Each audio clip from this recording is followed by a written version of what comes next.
Welcome back to Manosphere Daily, where we break down the wildest moments in modern dating and relationships. Today's topic is a classic case of regret hitting hard, when she leaves. Then finds out another woman moved in.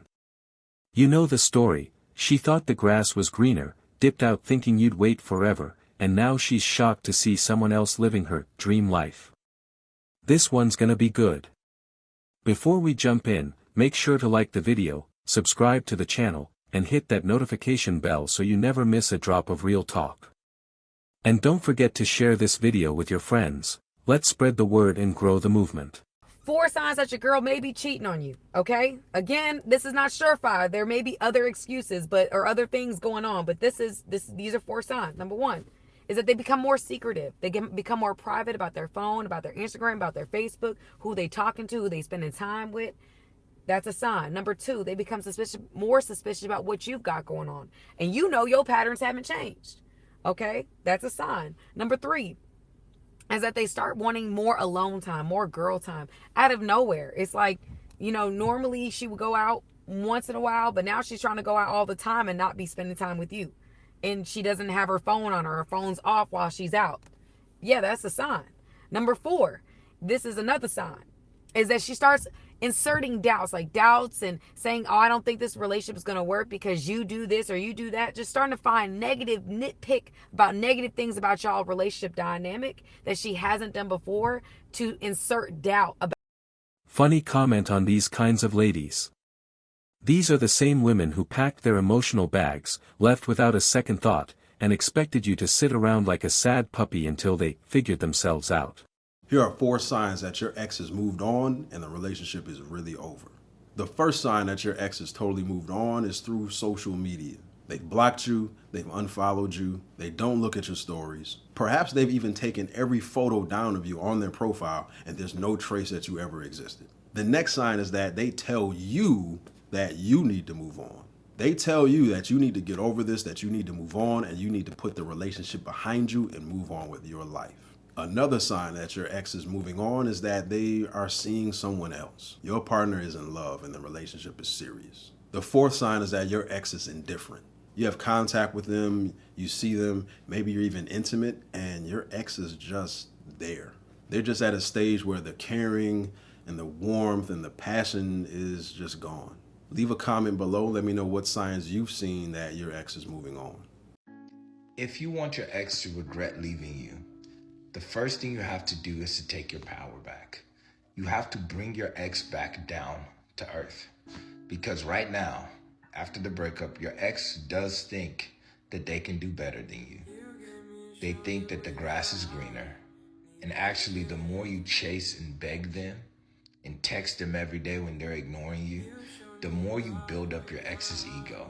And you really convince them that they are so attractive that you can't even get over them.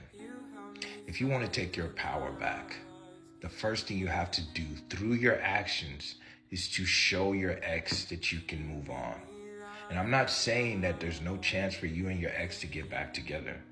You staying in no contact proves to your ex that you're not obsessed over them, that you can carry on with your life without them. Fellas, here's how to make her regret leaving you. First, you're gonna forget about her and instead focus on you. Hit the gym, make your money, and focus on building the most epic life for yourself. And one day, she'll come back and you're not even going to want anything to do with her because you will have moved on to bigger and better things. Do you regret breaking up with Frazier? Like what Frazier said, don't want to regret anything, everything comes to a reason, yes.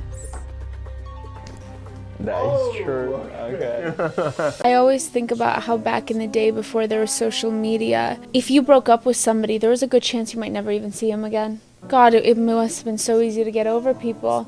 Now you see them all over the internet, and you have to have such a profound amount of discipline and self-control to not look. My number 1 rule is that after a breakup, I don't look. And do you know why I don't look? Because I've gone through a breakup that I looked. I had the fake, my friend had a fake, I would go, I'd look at the following list, see who they're following, did they follow him back, what are they doing, where are they at, oh, he's in the same place that this girl he followed last week is, that means they're together. I mean, it is recipe to drive yourself absolutely mad. Now they're peeking through the window like it's an episode of a reality show they accidentally got kicked off. So recently I caught up with an old friend and she was telling me that she got divorced, and I was so surprised because her and her husband were such a cute couple and they had been together for 11 years. So I asked her, like, what happened? I figured something bad happened. She's like, honestly, I was just bored. Like, my husband, all he did was work. I was a stay-at-home mom. We had 3 kids, and I just got lonely and bored. And she had other friends that had, you know, boyfriends, or like they had just got married, and they were always going out, always going on vacation, always partying, like going to the club, going to the bar, hanging out with friends, and they did none of that. And when she would bring it up to her husband would always tell her, like, I gotta work. Like, you know, they had a big house, they had nice things, like, he was just trying to work. So they ended up getting divorced, and now, you know, she's single, she lives alone, she's working, and she's dating.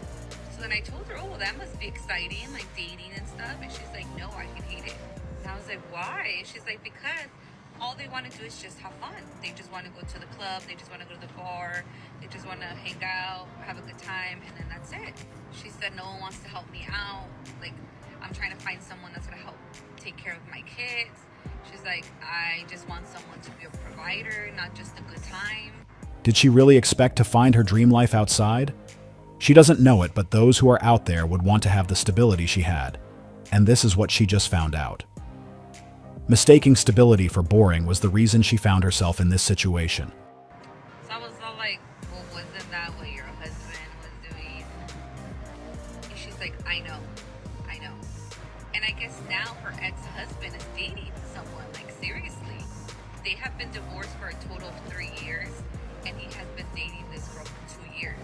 She has 2 kids, and they're already living together. She says that he's fully taking care of her, like, the girl doesn't work, she's a stay-at-home mom, they haven't had any new kids, but they're planning on having kids, and she's pissed, because she's like, how can he move on so fast? Like, you know, I can't even find nobody, and he just found someone so quick, and he didn't even want to give us another try, like, blah, blah, blah. And I was so confused, because I was like, okay, so you divorced him because he was always working and you were bored. So now you are single, going out, having a good time, dating, but you don't like that. Now you want someone to take care of you, a provider. And your ex-husband, all he wanted to do was be a provider. That's why now he is dating someone who he has no problem providing for her and her kids. And she's pissed because she's like, why would he go and find someone who has kids? Like, he already has kids. Why would he want to take on that responsibility? And I'm like, wait, aren't you looking for someone to take on? My soon-to-be ex-husband just pulled up to my house in a brand new truck, and I'm not really sure if I'm sad about it or if I'm mad about it. There's a little bit of both happening there, because a brand new truck really mattered more to this man than his marriage and his dog. Which, I mean, if he wants to be the loser that lives in an apartment with a brand new car, then by all means be my guest. All he's doing is showing me that he really was a financial burden on me and that I should not keep him around. One of the most consistent arguments we had was that he wanted a brand new $100,000 truck. And trust me when I say we are not in the tax bracket to be having a $100,000 truck, nor does he have a real use for that car, especially now that he lives in an apartment. She thought she was the prize, walked out like she was Beyoncé in a breakup song, and came back to find out the throne was already taken and upgraded. People are always so surprised to find out that we've been in a relationship for 10 years, and I honestly think it's down to our 50-50. Like, our 50-50 compared to other people's 50-50s are totally different. So, like, our 50-50, I take our son to school, I wake our son up, I bath our son, I put our son to bed. Like, I do all the motherly things. Like, I do everything. I cook us dinner, I wash up after dinner, I clean the house every day, I vacuum, I change the beds, I do all of that without a question. So that's my 50 of that. Like, this is how I think we've lasted so long. That's my 50 of that. His 50 is to provide. So if he comes home, when he comes home from work, he comes home to a hot dinner, the house is clean, my son is, everything's done with my son, and I think that is what has made us last. Like, that is our version of 50-50.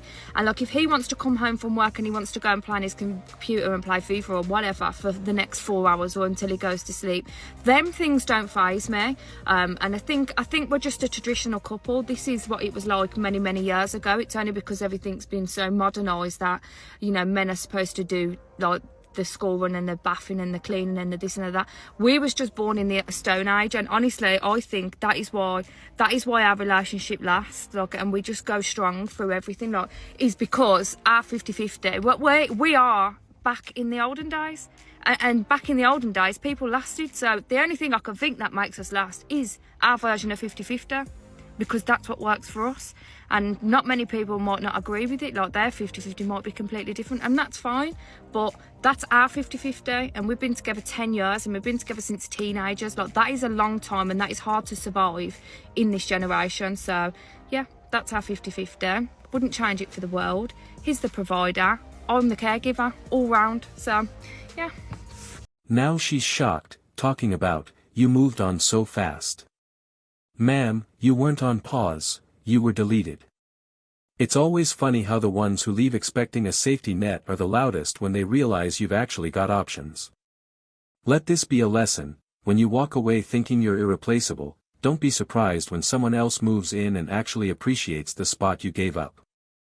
And that wraps up today's episode of Manosphere Daily. If you enjoyed the content, give it a like. Be sure to subscribe and hit the notification bell so you're notified as soon as a new video is out. Share your thoughts in the comments below. See you all tomorrow.